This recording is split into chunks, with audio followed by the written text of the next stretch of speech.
بسم اللہ الرحمن الرحیم۔ ہارون الرشید کے زمانے میں ایک مجذوب تھے، ان کا نام بہلول مجذوب تھا۔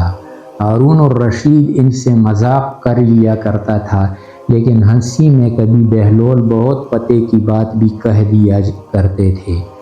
ایک دن بہلول ہارون الرشید کے پاس گئے، اس نے انہیں ایک چھڑی دی اور کہا، بہلول یہ چھڑی میں تمہیں دے رہا ہوں، تمہیں جو شخص اپنے سے زیادہ بیوقوف نظر آئے یہ چھڑی اسے دے دینا۔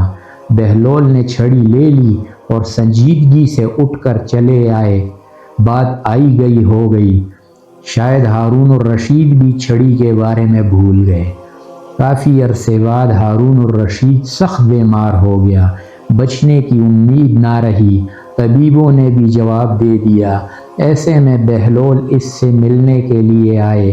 سلام کے بعد پوچھا، امیر المومنین کیا حال ہے؟ ہارون الرشید نے جواب دیا، بہلول بہت لمبا سفر درپیش ہے۔ بہلول نے پوچھا، کہاں کا سفر؟ ہارون الرشید نے جواب دیا، آخرت کا سفر۔ بہلول نے نہایت سادگی سے پوچھا، امیر المومنین واپسی کب ہوگی؟ ہارون الرشید نے کہا، تم بھی عجیب ہو بہلول، بھلا آخرت کے سفر سے بھی کوئی واپس ہوا ہے؟ بہلول نے یہ سن کر حیرت ظاہر کی اور بولے، اچھا اب آپ واپس نہیں آئیں گے؟ ہارون الرشید نے کہا، نہیں، اس سفر سے کوئی واپس نہیں آتا۔ اس پر بہلول نے کہا، تو پھر آپ نے اس سفر کے لیے کتنے حفاظتی دستے آگے روانہ کیے ہیں، اور آپ کے ساتھ کون کون جا رہا ہے؟ کیا کیا حفاظتی انتظامات ہوں گے؟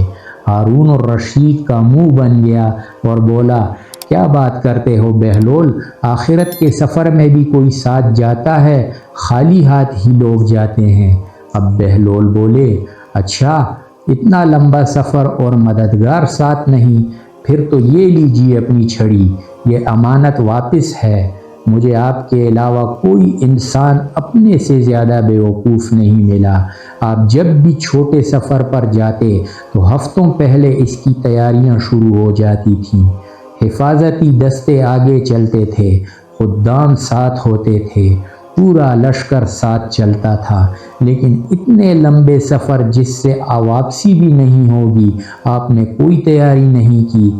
ہارون الرشید یہ سن کر رو پڑا اور کہا، بہلول ہم تو تجھے دانا سمجھتے رہے، آج پتہ چلا تمہارے برابر کا تو کوئی عقل مند ہی نہیں۔